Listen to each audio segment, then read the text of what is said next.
Hello Pisces, welcome to the Plaid Oracle. And this seems to be a continued exploration of this Pisces Aries conversation that's going on. We began with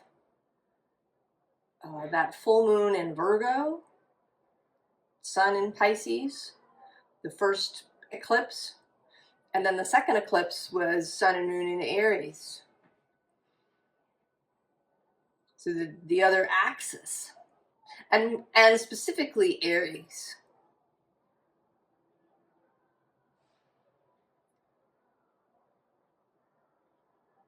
And I think a notion of Sun in these signs, perhaps particularly, or because there is an energy here in this reading, at least, of creation and creativity.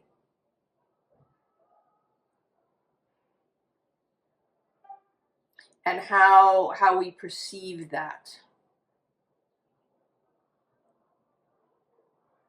And then the conversation will continue, right? Neptune has been in Pisces solidly since 2012.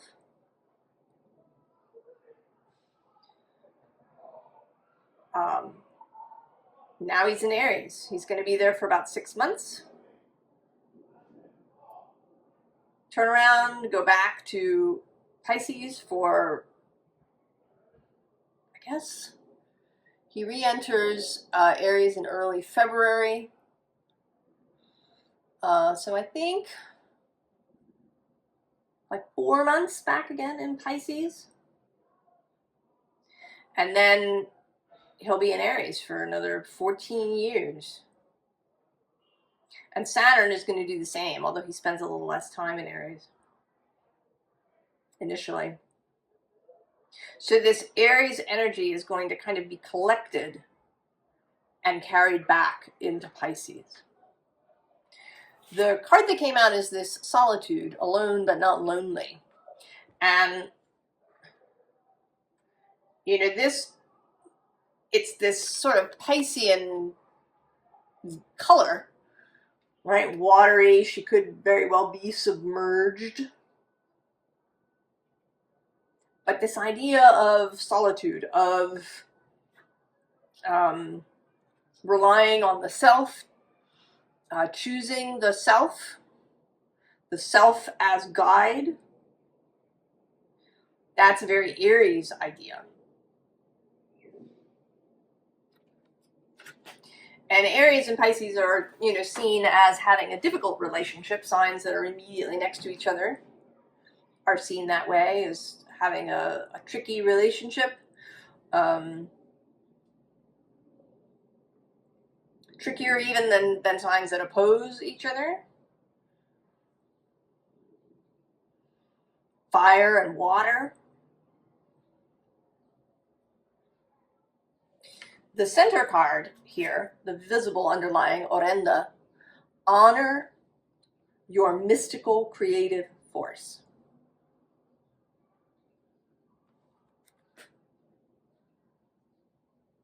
And then the invisible underlying is doable.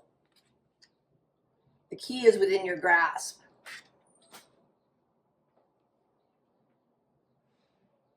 So there's something about this conversation between Aries and Pisces that provides a key, an opening to some sort of block. You know, maybe you know you've been blocked, or maybe you don't. I was actually sitting here this morning after doing my own personal reading and thinking about how I've been approaching receiving, the energy of allowing, receiving, in a really active way. Right? I have to open, I have to receive, you know, seeing it as an activity.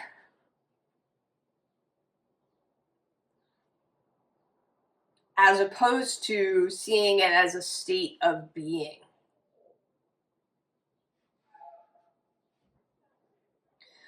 And I think I have an Aries sun. I have a Virgo South Node. I have a lot of cardinal energy in my chart. So this idea of doing this is really strong. And maybe you're the reverse. Maybe you are, more in the Piscean end, more in the allowing. That it's the spark, the fire, the move that is what eludes you.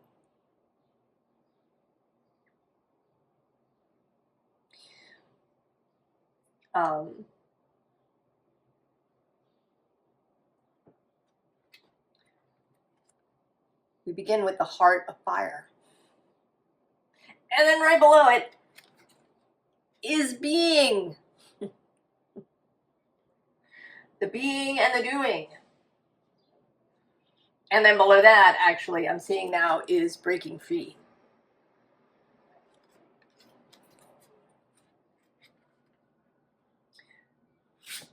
Oh, look at that, the sun coming out just for this.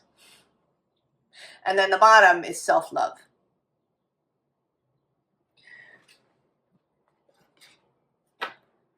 So there is something, I think, perhaps for all of us. I imagine that many of us fall more, in the general population, fall more on the doing end of things. Western society, particularly in the United States, is, very choleric, very fiery, do, achieve.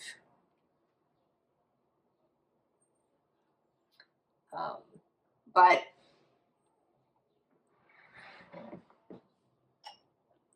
the opposite can also be true. A sense of passiveness. I actually knew someone some years ago who had a lot of air and water energy. He had 2 air grand trines. Very intelligent, sharp, but really passive at the same time.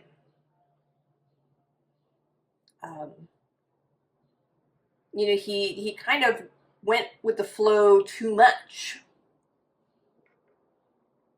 So occasionally he'd be, dashed on the rocks or, go off into some cul-de-sac that he didn't, right? Stuff would happen that he didn't want. Because he didn't take action. Right? He was kind of, it's like he was riding around in the chariot without having the reins in his hand. He had just dropped them.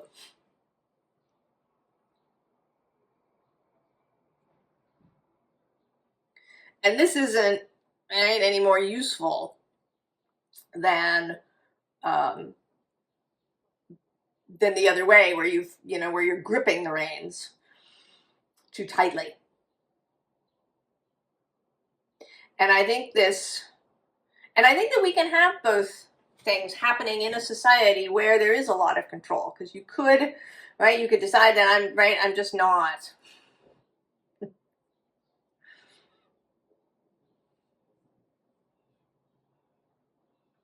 Right, in a kind of resistant move that might not feel like resistance. It might feel like you're, just going with the flow, but, really you're being buffeted.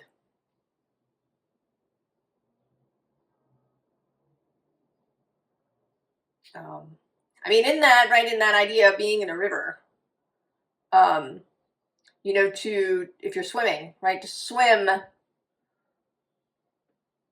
in the direction of flow, so you have all of that energy behind you, but you do use your muscles. You steer yourself within the flow. I know all metaphors are kind of imperfect, but we do what we can. So, and the pearls of wisdom, understanding maybe now that has been unavailable before, now discovered. Then the leader, to lead your own life.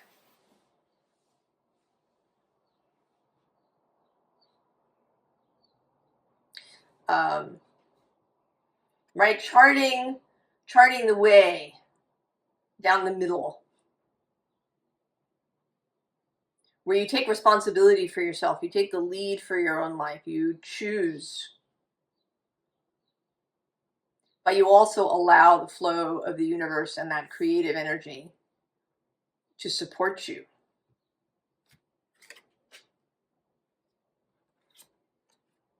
And the kingdom. Right, you need to become the leader before you can have the kingdom.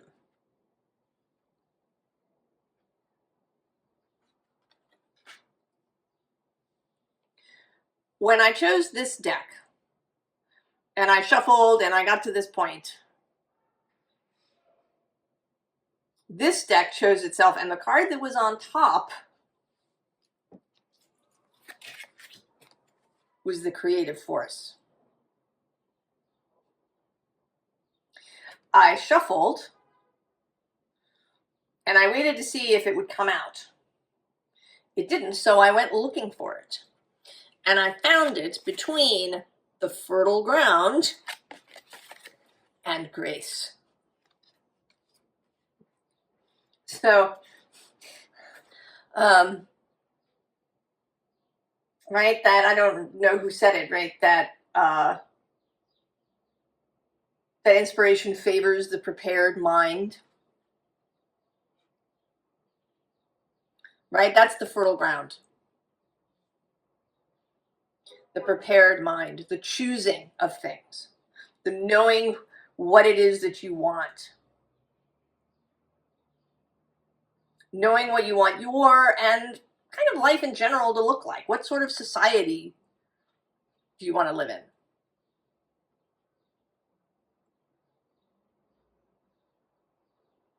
You know, how do you want to interact and live with others? All of that, the choosing of that.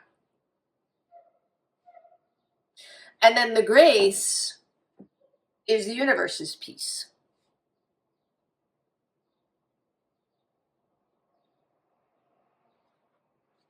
And this creative force is there between these things.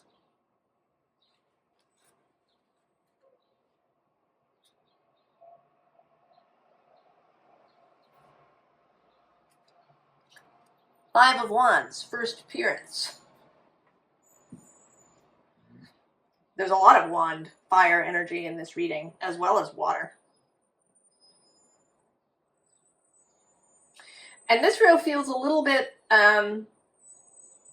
like maybe the difficulty. We have this Five of Wands. She's pulling her hair out. It's not pretty. Below her is the Seven of Pentacles, who has just had enough of the whole thing. And then the bottom is the Three of Wands, but it's really still cold. There's no fire in this Three of Wands. It's a really strange Three of Wands.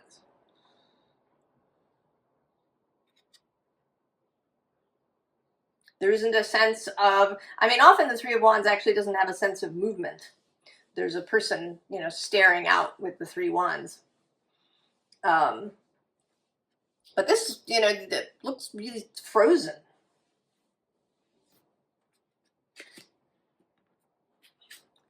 And then there's the Seven of Cups. Confusion. You know, being offered a choice but not choosing.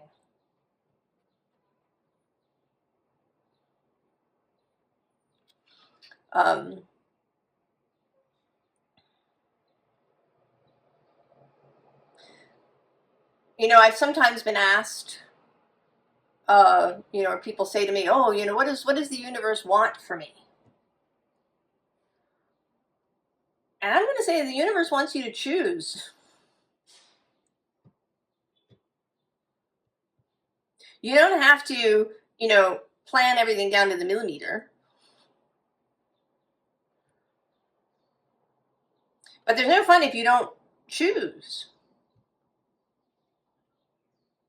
An excess of passivity, I think, is just as much of a difficulty and a problem as too much control. Now, it may be that you spent time in this frame because you wanted to experience it. As I frequently say, nothing is ever wasted. But yeah, I think you've had enough of, you know, being in the nebulousness. So then we have the High Priestess and the Emperor, Pisces and Aries.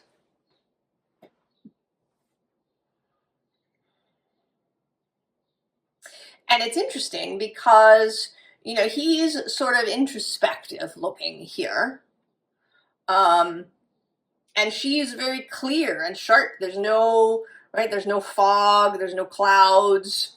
You know, the moon is very much kind of under her command. She's very clear. So this exchange of viewpoints, right, really learning to work together. And because we have all these energies in us, whether we have Aries or Pisces placements or not, the energies exist within us. So we all have the ability to bring these two things together. And in between them, it's the Three of Cups. Right? This kind of dynamic balance. Homeodynamism.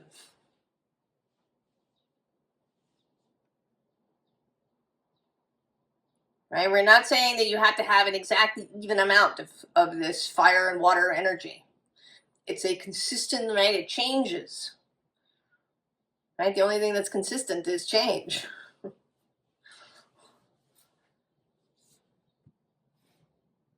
The ability to move within these things.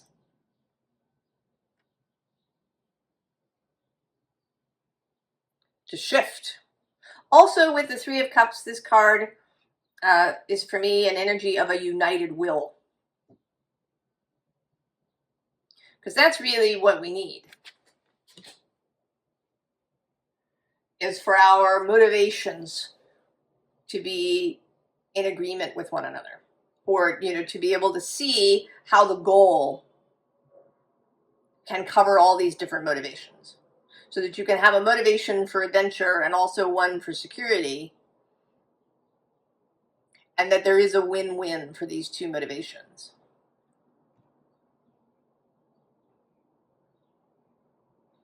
So you have this united will.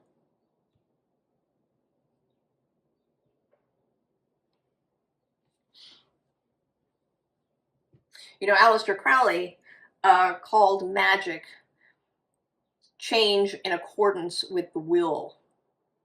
He also had a lot to say about love being necessary as well.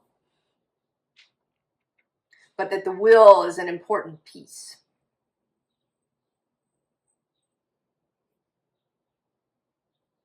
And I think that that can be an issue for Pisces, right? To have the will.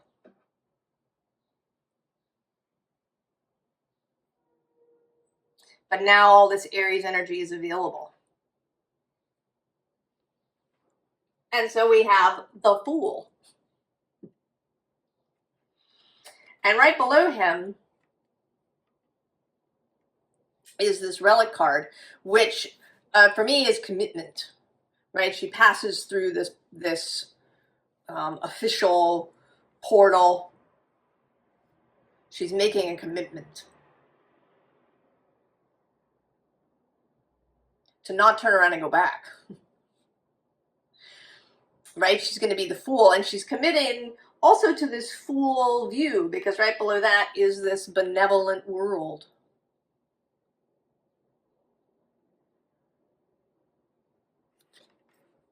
And that, I think, can be Pisces' gift to Aries. I think that Aries can have a tendency to see the obstacles, to see what is wrong, to catastrophize. And it's partly because Aries wants, right, like to get to grips. Aries wants to go. And kind of the way that we get to do that in life is through solving problems. Right? To be the hero.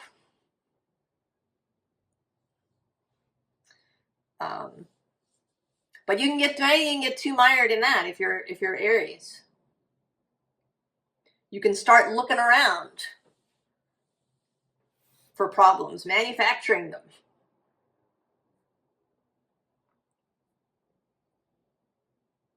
And manufacturing ones that are really kind of not fun. The bottom of this deck is this Five of Swords. Right? The ways that the mind can impede. You know, and actually now I'm having this impulse to go looking for the Five of Swords in this deck, because she's quite different.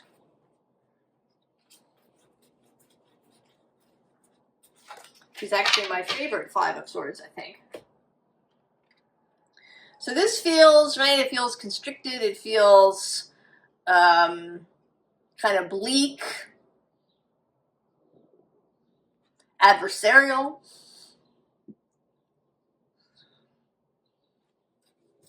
And there's this Five of Swords, who to me feels totally mystical. Right? Finding the way through the mind, the power of the mind, the power of the swords. You know, the ability to really use them. You know, I kind of see all these swords as being under her mental control.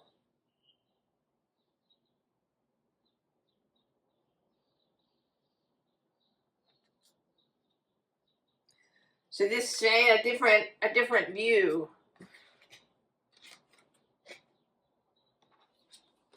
And so migration. Moving, going, followed by tipping the scales, and also where the wind blows.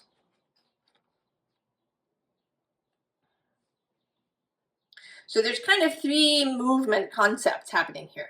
There's the migration, which is something that goes back and forth. Birds, you know, migrate south during the winter and then they come back in the summer. So the migration is a movement, but it's a pattern, back and forth. Then also tipping the scales. This is kind of this homeodynamism, and it's, you know, that sometimes we just need a little bit to tip us over into action, into a change. And then this is allowing inspiration, allowing the source to show us things that maybe we haven't seen ourselves, right? This is the grace aspect.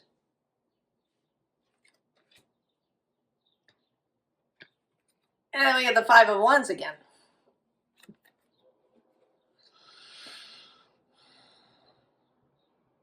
And this is the willingness to be set on fire. that person that I spoke of, you know, what he really wanted was to avoid conflict.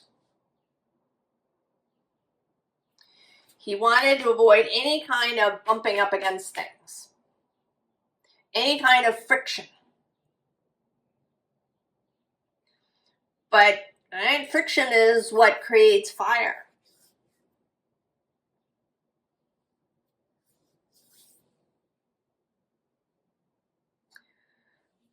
So while you don't necessarily have to go out looking for a fight,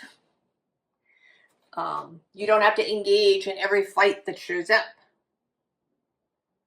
But if you're unwilling, you know, if you're unwilling to stand your ground, to make a choice that, you know, might create issues. You know, maybe your partner will be irritated, or the people at your job will be annoyed because you're wanting to make changes.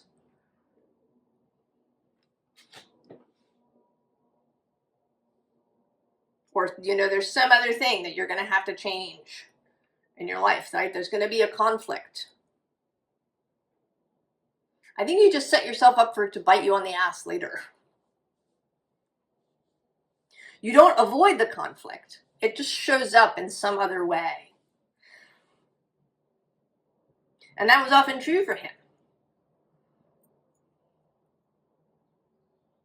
Right? He would avoid confronting his partner about something, and then it would come back and bite him on the ass later.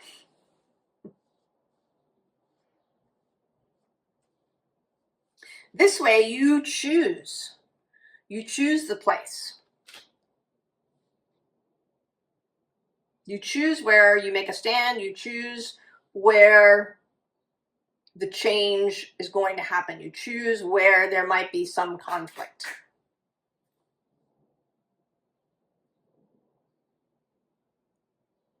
And because you choose, because it is your will, then you've got a lot more possibilities. Right? You're standing solidly. You know what's happening and what you're doing.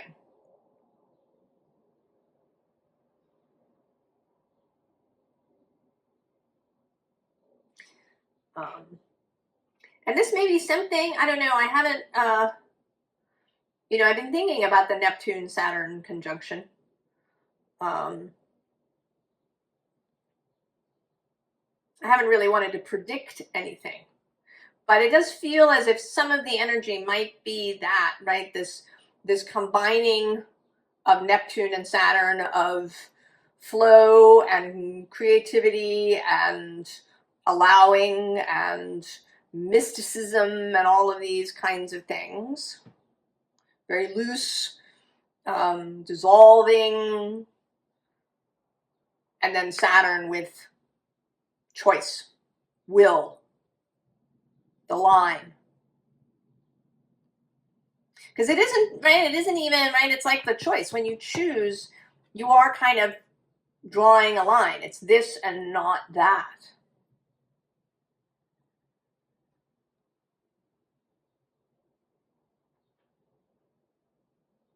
So the ability to do these things is part of this conjunction, perhaps.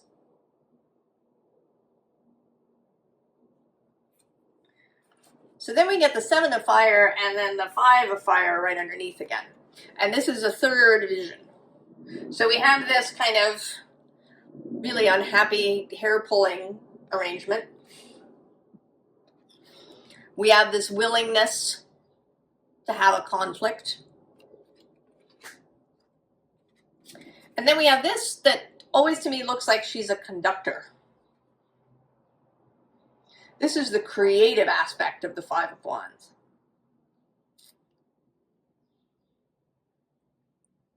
The quantum space coming into being.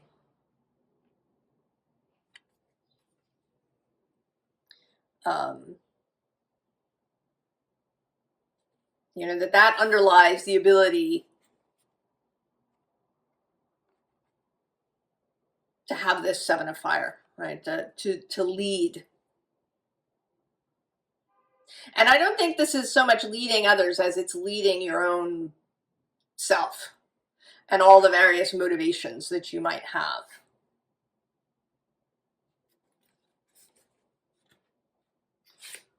The bottom here is the moon. The unknown factor, the grace, the mystery.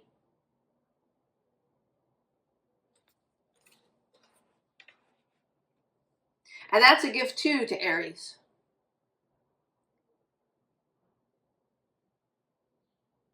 That Pisces, I think, will give Aries. Right? The ability to sit in the mystery. To have less certainty. Aries can have a tendency, one of its shadows is to be really certain of things.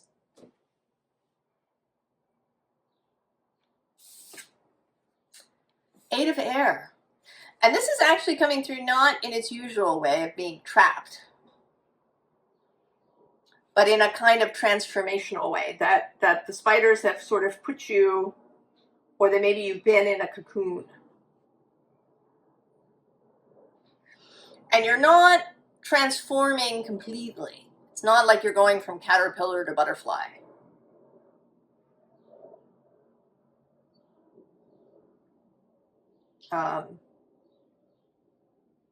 This is kind of more of an internal upgrade.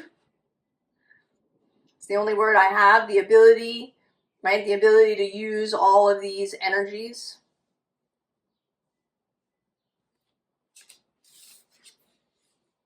Four of Earth. The planting of seeds, the growing. The satisfaction. It's actually really coming up with this card. The satisfaction of seeing what can grow when you take this approach. When you mix the fire and water. When you combine the will with the grace.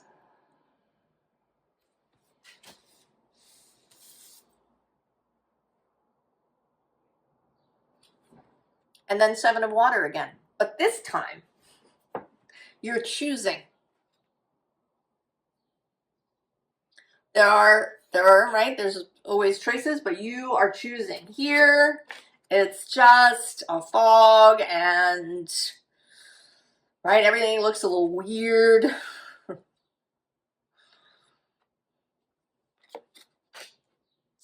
But here, you know it's this one. It's standing out to you. You know it's yours. You choose.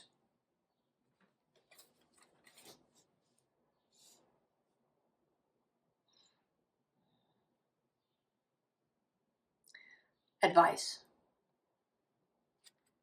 On the bottom. The Ten of Swords. And then on the underside, the Eight of Swords. Be willing to be uncomfortable.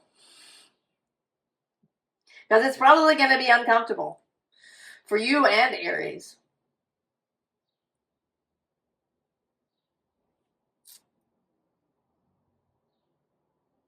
You may already be feeling it, as Neptune has already moved into Aries.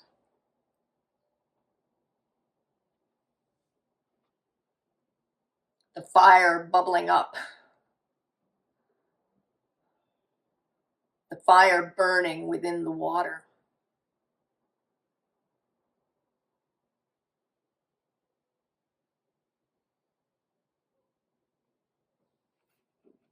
Below this is the King of Cups. There, right, your possibility.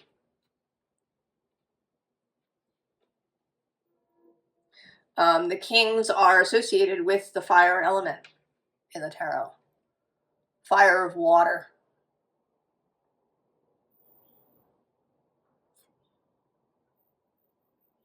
Having all of these beautiful Piscean watery gifts as well as the will to act.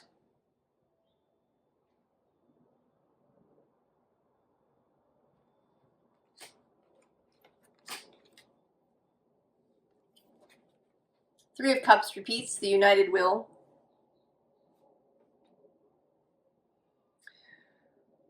You may find yourself really thinking about, you know, maybe what is it that you really want? Like really want. You can start making lists. Right? Just write down everything. Write down every last thing you want. And then you can kind of look through it and see, you know, what is the core of what I want?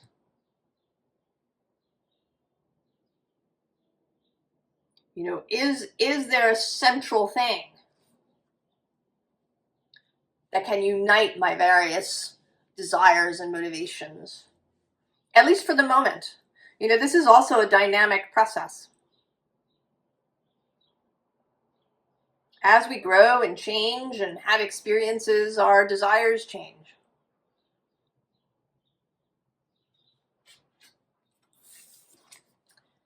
Page of Pentacles, the willingness to be the student, to do the thing that's uncomfortable because it's new and unfamiliar, and to approach it with a sense of fun, with a desire to learn.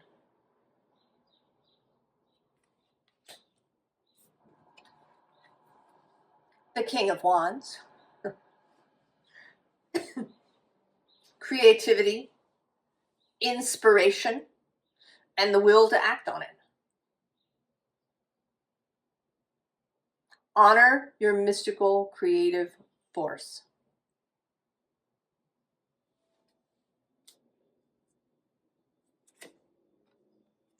And then the Six of Cups.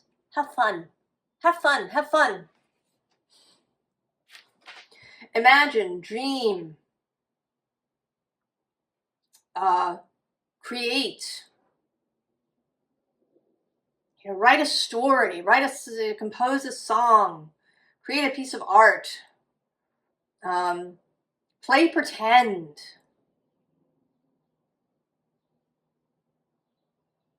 Really enjoy this. This is not an assignment.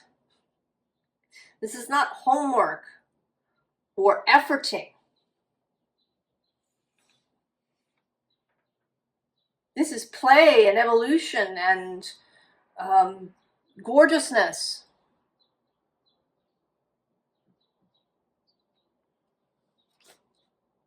Right? This is passion rushing through you.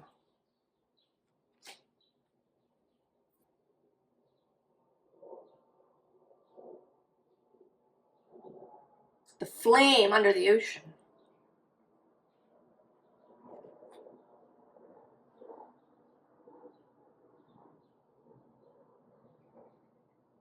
I hope that you feel this excitement, this possibility, Pisces.